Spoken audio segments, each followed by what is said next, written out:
Most people come to Ephesians 6 looking for a weapon.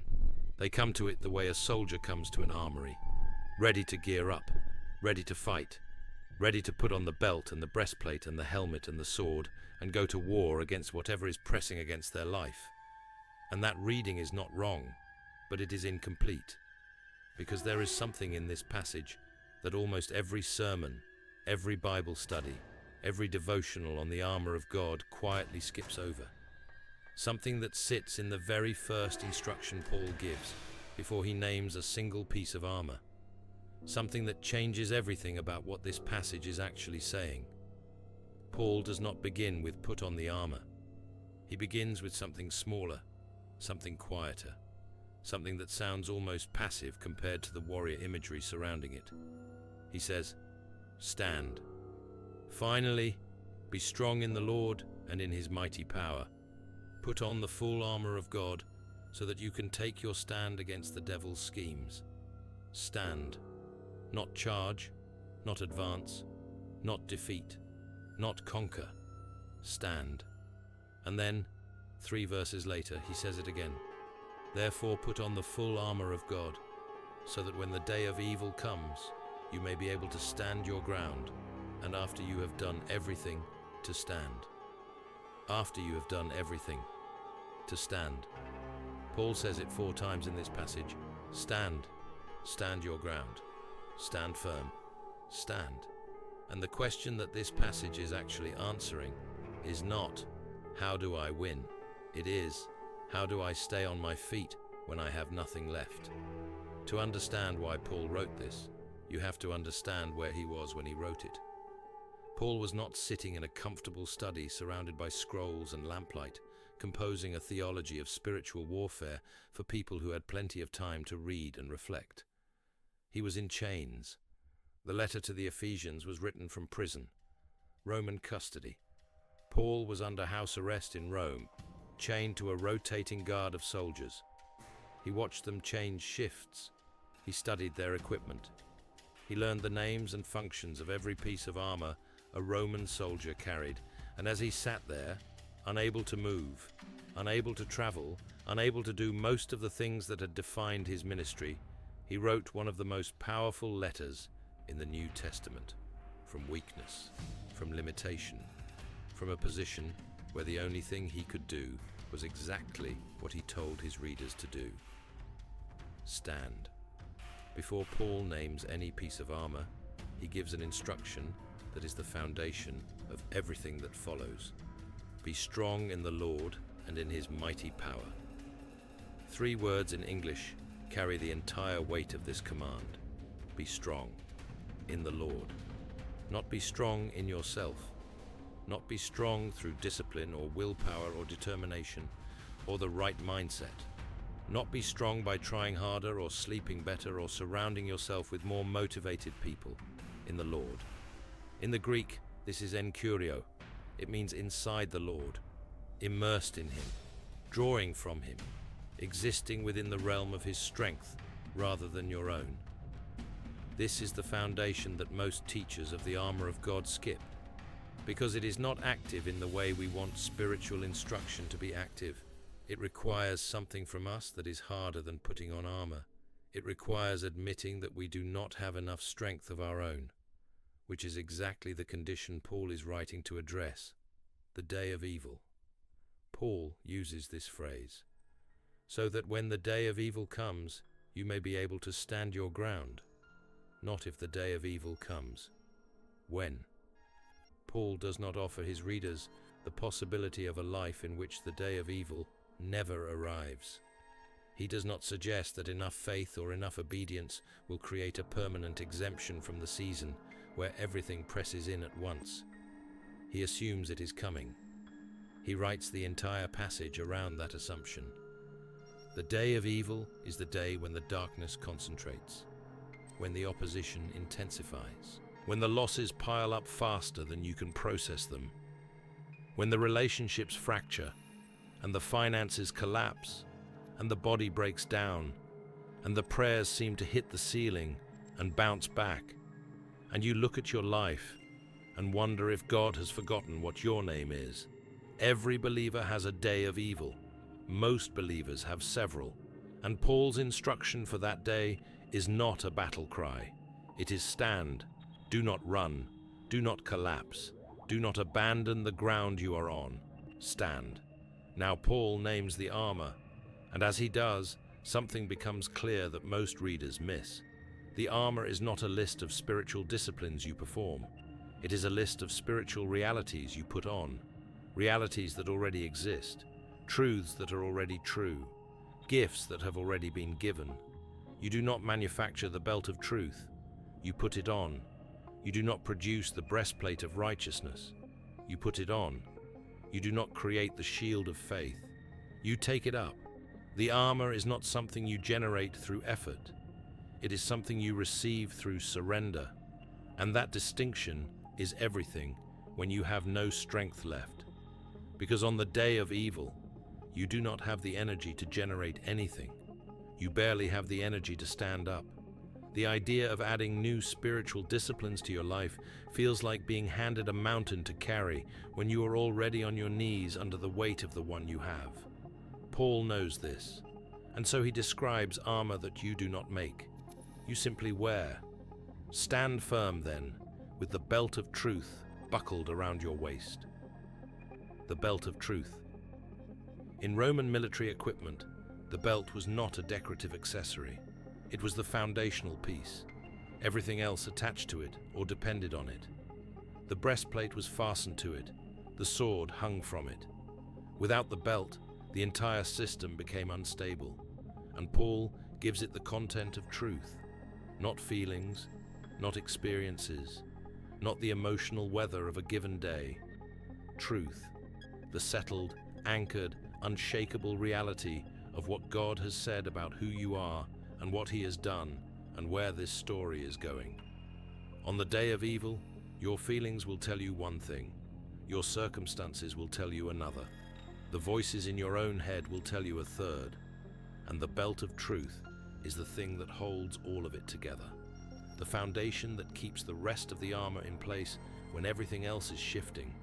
When you have no strength left, you do not feel the truth. You hold on to it. You put it on around your waist, and you let it keep you upright, even when your legs want to give way. The truth is not that everything is fine. The truth is that the one holding you is faithful, that the suffering is real but not final, that the darkness is deep but not ultimate, that the story you are inside is being written by someone who knows how it ends. That truth goes around your waist, and everything else attaches to it, with the breastplate of righteousness in place. The breastplate covered the chest, the vital organs, the heart, and Paul gives it the content of righteousness. Now this is where most teachers of the armor of God go in a direction that misses something critical. They say the breastplate of righteousness is your holy living, your moral integrity, your righteousness of character. And if you live righteously, your heart is protected. And there is truth in that. But Paul has spent 5.5 chapters of this letter making a different argument about righteousness. He has argued that the righteousness of believers does not originate in their own performance. It comes from Christ. It is given, not earned. It is imputed, not produced. For it is by grace you have been saved, through faith, and this is not from yourselves. It is the gift of God, not by works, so that no one can boast. The breastplate covering your heart is not your righteousness, it is His. And this is the piece of armor that matters most on the day of evil. Because the day of evil is often also the day of accusation, the day when the enemy of your soul speaks most loudly about every failure and every sin, and every moment you were not who you should have been. And the answer to that accusation is not to produce a list of your good deeds. It is to point to a breastplate you did not make, the righteousness of Christ, covering the heart that could not cover itself. When you have no strength left, you cannot defend your own heart, but you do not have to. It is already covered. And with your feet fitted with the readiness that comes from the gospel of peace. Roman soldiers wore military sandals, heavy, thick-soled, studded boots, designed to grip the ground, to give the soldier stable footing on any terrain, soft or rocky, wet or dry. Without them, a soldier could be pushed back simply by the instability of the ground he was standing on. Paul gives the feet the content of the gospel of peace. Readiness from the gospel of peace. Not the gospel of victory, not the gospel of conquest, the gospel of peace. Because what the feet need is not aggression. They need stability. They need something beneath them that holds regardless of what the terrain looks like. And the gospel of peace is that. The announcement that you are no longer at war with God, that the hostility between the Creator and his creature has been resolved at the cross, that the one who has the power to destroy you has instead declared peace with you through his Son. That peace is your footing. When everything around you is shifting and uncertain, when the ground of your circumstances gives way beneath you, you are standing on the announcement that God is not against you. He is for you, and that announcement does not change with the weather. It does not fluctuate with your performance. It was settled on a hill outside Jerusalem and ratified by an empty tomb 3 days later. You stand on that, especially when you have no strength to stand on anything else. In addition to all this, take up the shield of faith with which you can extinguish all the flaming arrows of the enemy. The shield Paul describes here is not the small round shield used in close combat. It is the thureos, a large rectangular shield, sometimes nearly as tall as the soldier himself. It was designed to cover the entire body, and the Roman army used it in formation. Soldiers locked their shields together to create an unbroken wall of protection that individual arrows could not penetrate. Flaming arrows. In ancient warfare, arrows were dipped in pitch and set alight before being fired. They were designed not just to wound, but to set things on fire, to spread destruction faster than a single wound could. And Paul says the shield of faith extinguishes them, all of them. The flaming arrows of the enemy are not always temptations. Sometimes they are thoughts, accusations, doubts, the whispered suggestion that God has abandoned you, the implication that your situation is too broken to be redeemed, the relentless messaging that the promises you believed were naive, that the faith you have been holding was misplaced, that the God you have been trusting is either not real or not good. Those arrows are designed to set things on fire, to make small doubts into consuming blazes, to take a moment of weakness and turn it into a crater of despair. And the shield is faith. But notice what Paul does not say. He does not say the shield is strong faith, or mature faith, or faith that has never wavered or doubted or failed. He says the shield of faith, the same faith that Abraham had when he staggered but did not give up on the promise. The same faith that the disciples had when they watched Jesus die and did not know that Sunday was coming. The same faith that holds on not because it is certain about everything, but because it is certain about the one it is holding on to. When the arrows are flying and the fires are spreading, you raise the shield. Not because you feel strong, but because you know who made it. Take the helmet of salvation. The helmet protected the head, and Paul gives it the content of salvation. In his first letter to the Thessalonians, Paul calls it the hope of salvation as the helmet. The hope, the forward-looking certainty of what God has promised to complete. The helmet covers the mind. And on the day of evil, the mind is often the most vulnerable territory. The thoughts that spiral, the fears that amplify, the memories that replay, the scenarios that your imagination constructs at 3 in the morning when the darkness is loudest. The helmet of salvation is the protection of the mind by the anchoring hope of what has been secured. You have been saved. You are being saved. You will be saved. Past, present, future. All 3 tenses, all 3 dimensions of the salvation of God working in a life. And the helmet says, no matter what this moment looks like, the outcome has been secured. The eternity of the person wearing this helmet has been settled by someone more powerful than any force trying to attack it. When you have no strength left, you cannot always control what the mind produces. But you can put on the helmet. You can choose, even in the exhaustion, to cover your mind with what God has declared rather than what the darkness is suggesting, and the sword of the Spirit, which is the Word of God. The sword is the only offensive weapon in the list. Everything else is protective. The belt, the breastplate, the boots, the shield, the helmet, they hold the ground, they protect the soldier, they absorb the impact. The sword is different. It pushes back. And Paul calls it the sword of the Spirit, not the sword of the believer. The Spirit's sword, wielded through the believer. This matters because it means the sword does not originate in your own strength. It is the Spirit who wields it. You are the instrument, not the source.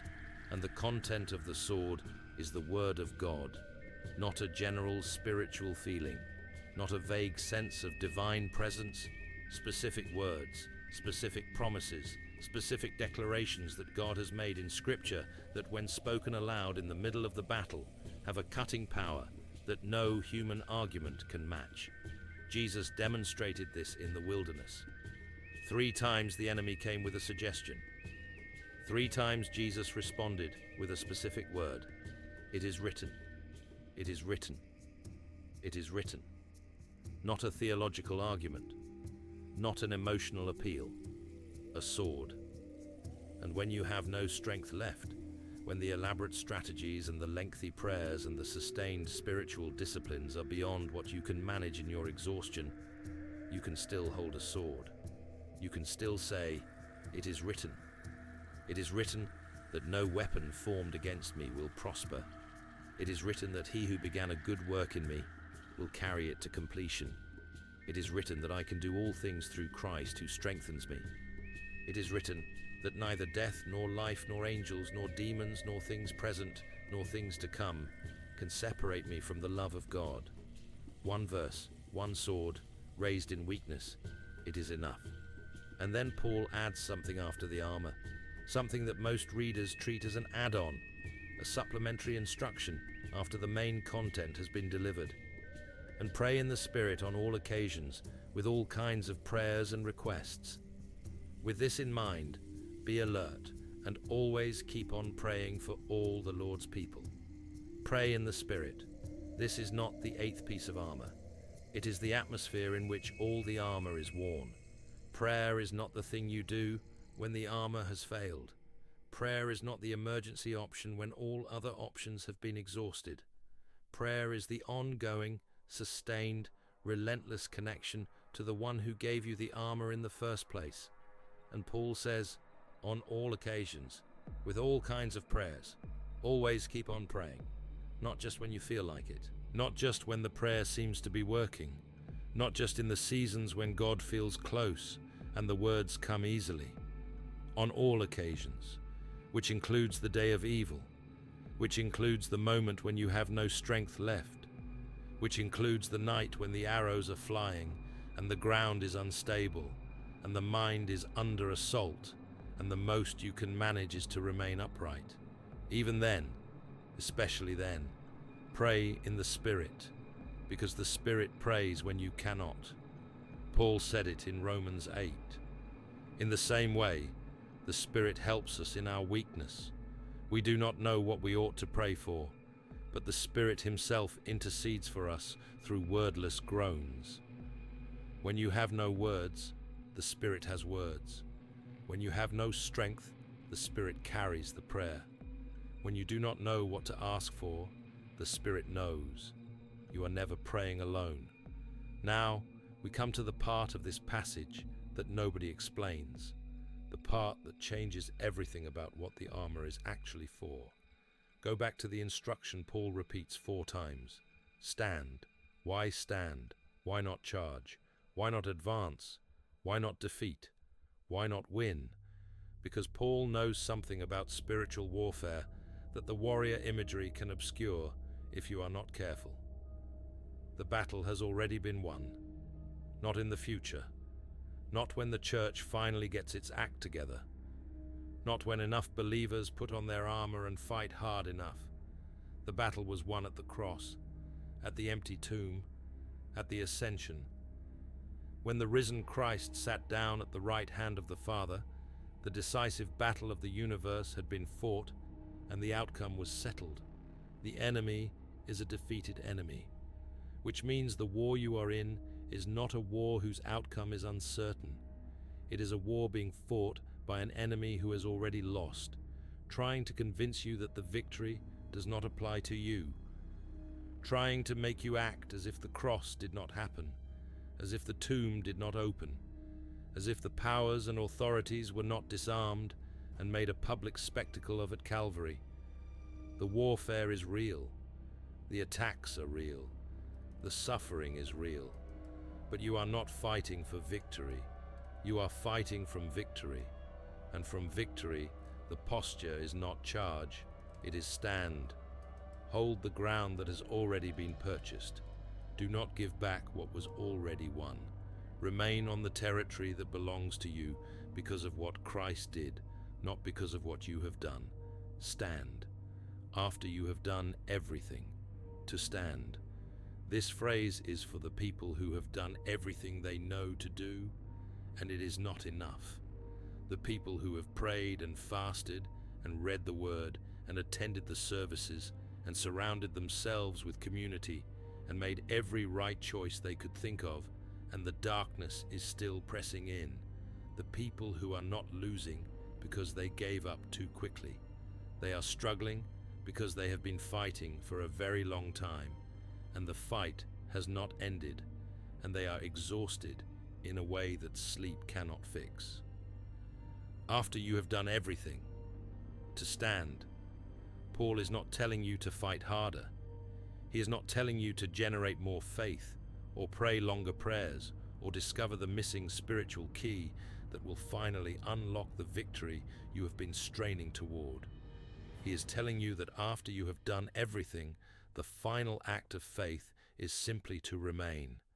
Not to achieve, not to perform, not to produce a result that proves your faith was strong enough.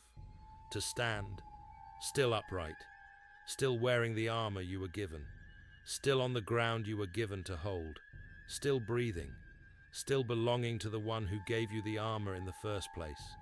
Standing is not passive. In the day of evil, standing is the most active, the most costly, the most faith-filled thing you can do. Because every force pressing against you wants you to move, to run, to collapse, to give back the ground, to stop believing that the victory won at the cross applies to your specific situation, your specific pain, your specific impossible circumstance. And you stand there and you say, no, not because you are strong. You already told God you are not strong. That is why you came to Ephesians 6 in the first place, but because He is. Be strong in the Lord and in His mighty power. Not yours, His. There is a moment in the Old Testament that Paul may have had in mind when he wrote this passage. It is the moment in Exodus when Israel stood at the edge of the Red Sea. The Egyptian army was behind them, hundreds of war chariots, the most powerful military force in the ancient world, bearing down on 2 million people who had no weapons, no training, no strategy, and no way out. And Moses said something to the people that sounds almost absurd, given the circumstances. Do not be afraid. Stand firm, and you will see the deliverance the Lord will bring you today. The Egyptians you see today you will never see again. The Lord will fight for you. You need only to be still. Stand firm. Be still. The Lord will fight for you. The Red Sea did not part because Israel attacked it. It did not part because Israel generated enough corporate faith. It did not part because Moses devised a brilliant military strategy. It parted because God showed up. And the only thing Israel had to do to receive that miracle was remain where they were. Stand firm. This is the deepest hidden truth of the armor of God. The armor is not for your assault. It is for your endurance. It keeps you standing long enough for God to do what only God can do. You may be reading this in a season where you have no strength left, where the armor feels heavy and the ground is unstable, and the arrows have been flying for so long that you have stopped counting the places where they landed, where the belt of truth is the only thing holding you together, and even that feels like it is slipping, where you are not winning, You are not advancing. You are not producing impressive results. You are simply barely not falling down. Paul wrote Ephesians 6 for you. He wrote it from prison, from chains, from the experience of a man who knew exactly what it felt like to have no strength left, and to discover that in the absence of his own strength, the strength of God became the most tangible thing in the room. He wrote it to tell you that standing is enough, that after you have done everything, to stand is not failure, it is faithfulness, that the armor was not given to you so you could generate victory. It was given to you so you could hold the ground long enough to receive it. And the victory is coming, not because you fought hard enough, because he already won, and you are still standing, on his ground, in his armor, through his strength, after everything, still standing. That is not weakness wearing the face of faith. That is faith wearing the only face it has left, and it is enough. It has always been enough.